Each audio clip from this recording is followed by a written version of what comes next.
Hi readers, I'm excited to share another story with you today. The story I'm going to be sharing today is called Why Mosquitoes Buzz in People's Ears.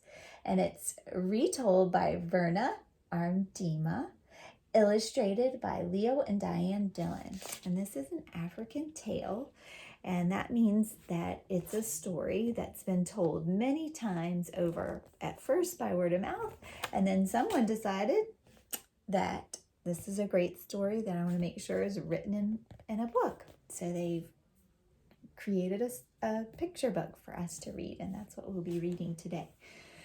It's a make-believe story, and when we think about make-believe stories, we think about a lot of things, but one of the things that we can think about is cause and effect.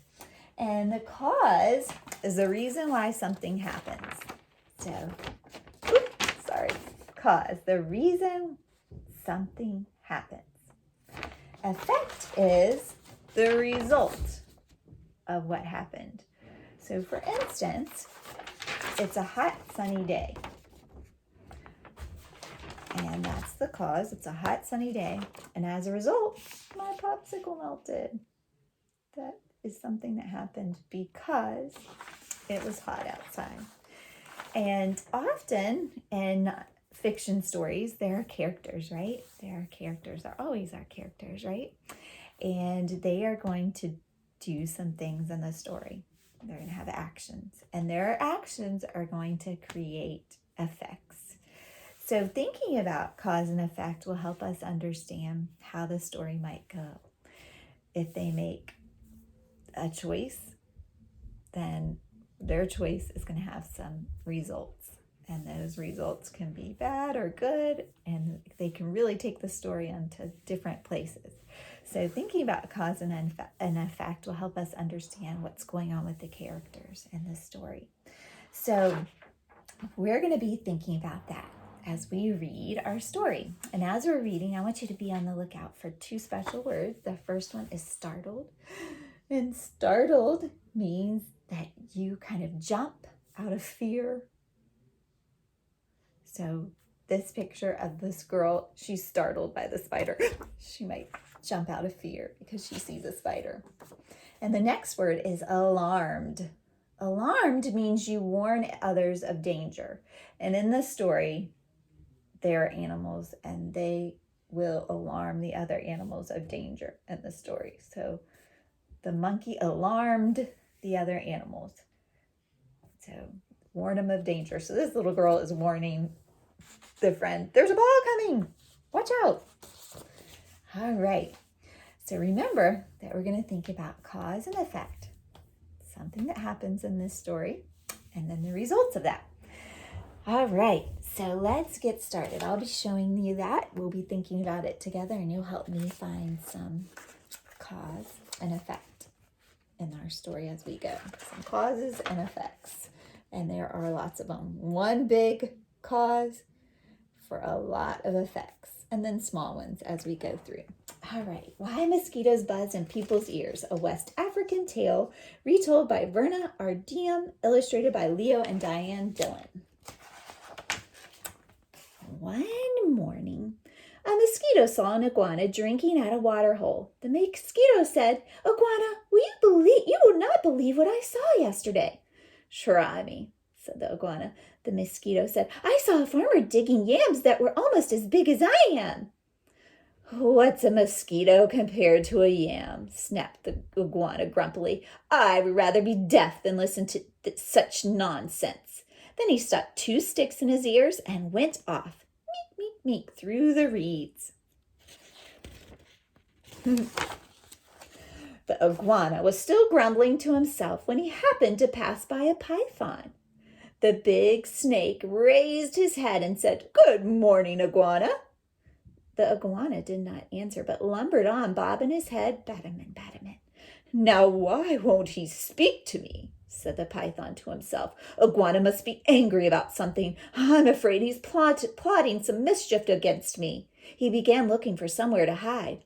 The first likely place he found was a rabbit hole, and in he went. Wazza-wooza, wazza-wooza, wazza-wooza. When the rabbit saw the big snake coming into her burrow, she was terrified. She scurried out through the back way and bounded, kirk, kirk, kirk, across a clearing. So I'm already thinking about cause and effect here. So I think this mosquito caused several effects already. So the mosquito told the iguana some silly, a story iguana thought was silly. So the effects of that, the results were the iguana stuck the sticks in his ear, and then the snake thought he was planning something really mischievous, and he was terrified. So what did he do? He ran into the hole. He hid into a hole, and who's there? The rabbit. And what do the rabbits do? They scurry right out of there. They run out of there. So all because that mosquito told that story to the iguana, all of these things resulted. Oh my goodness. Let's keep reading. A crow saw the rabbit running for her life. He flew into the forest. Caw, caw, caw. It was his duty to spread the alarm in case of danger. A monkey heard the crow. He was sure that some dangerous beast was prowling near. He began screeching and leaping killy-willy through the trees to warn the other animals. As the monkey was crashing through the treetops, he happened to land on a dead limb. It broke and fell on the owl's nest, killing one of the owlets. Oh no, it's a terrible thing. Mother Owl was not at home, for she usually hunted only in the night. This morning she was still out searching for one more tidbit to satisfy her hungry babies. When she returned to the nest, she found one of them dead. Her other children told her that the monkey had killed it, and all that day and all that night she sat in her tree, so sad, so sad, so sad. Now it was Mother Owl who woke the sun each day so that the dawn could come. But this time, when she should have hooted for the sun, she did not. The night grew longer and longer. The animals of the forest knew it was lasting much too long. They feared that the sun would never come back. So I'm thinking about cause and effect again. And I'm thinking about what caused Mother Owl not to hoot at the sun. Can you think about that? What caused her not to do that?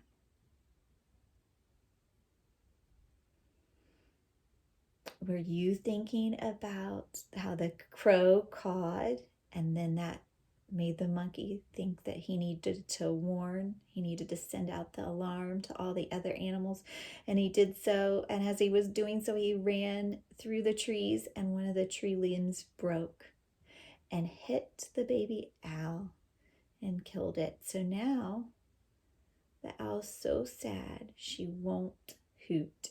So as a result, it is what? It's dark. That's right, it's dark. So she won't hoot, and now it's dark for all the animals. At last, King Lion called a meeting of the animals. They came and sat down, pim, pim, pim, around a council fire. Mother Owl did not come, so the antelope was sent to fetch her. When she arrived, King Lion asked, "Mother Owl, why have you not called the sun? The night has lasted long, long, long, and everyone is worried." Mother Owl said, "Monkey killed one of my owlets. Because of that, I cannot bear to wake the sun." The king said to the gathered animals, "Do you hear? It was Monkey who killed the owlet, and now Mother Owl won't wake the sun so that the day can come." So this is what she thinks happened, but that's not what happened, right? Then King Lion called the monkey. He came before him nervously, glancing from side to side. "Monkey," said the king, "why did you kill one of Mother Owl's babies?" "Oh, king, it was the crow's fault. He was calling and calling to warn us of danger, and I went leaping through the trees to help. A limb broke, and it fell to die on Owl's nest," the king said to the council. "So it was Crow who alarmed," there's that word, "the monkey who killed the owlet, and now Owl won't wake the sun so that the day can come?" Then the king called for the crow. The big bird came flapping up. He said, "King Lion, it was Rabbit's fault. I saw her running for her life in the daytime. Wasn't that reason enough to spread the alarm?" The king nodded his head and said to the council, "So it was Rabbit who startled the crow, who alarmed the monkey, who killed the owlet. So now Mother Owl won't wake the sun so that the day could come?" So I have a question. I want you to think about cause and effect. What caused the king lion to call the meeting of the animals? What was the cause of that?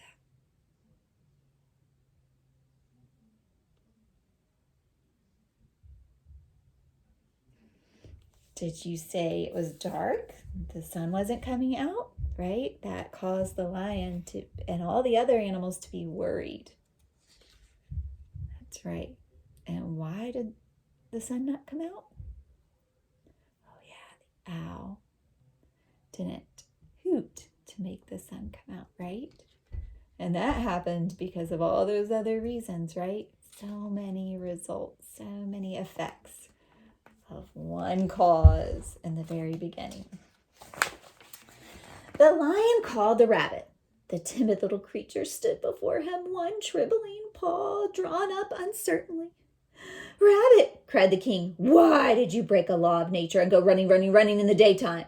"Oh, king," said the rabbit, "it was the python's fault. I was in my house minding my own business when that big snake came and chased me out." The king said to the council, "So it was Python who scared the rabbit, who startled the crow, who alarmed the monkey, who killed the owlet, and now Mother Owl won't wake the sun so that the day can come." So this is Rabbit's imagination of what the snake was doing. And that's not what he was doing either, right? King Lion called the python, who came slithering past the other animals. "But king," he cried, "it was Iguana's fault. He wouldn't speak to me, and I thought he was plotting some mischief against me. When I crawled into the rabbit's hole, I was only trying to hide." The king said to the council, "So it was the iguana who frightened the python, who scared the rabbit, who startled the crow, who alarmed the monkey, and who killed the owlet. And now Mother Owl won't wake the sun so that the day can come." Now the iguana was not at the meeting, for he had not heard the summons. The antelope was sent to fetch him. All the animals laughed when they saw the iguana coming, Betamin, with the sticks stuck in his ears. King Lion pulled the sticks, purr up. Then he asked, "Iguana, what evil have you been plotting against the python?"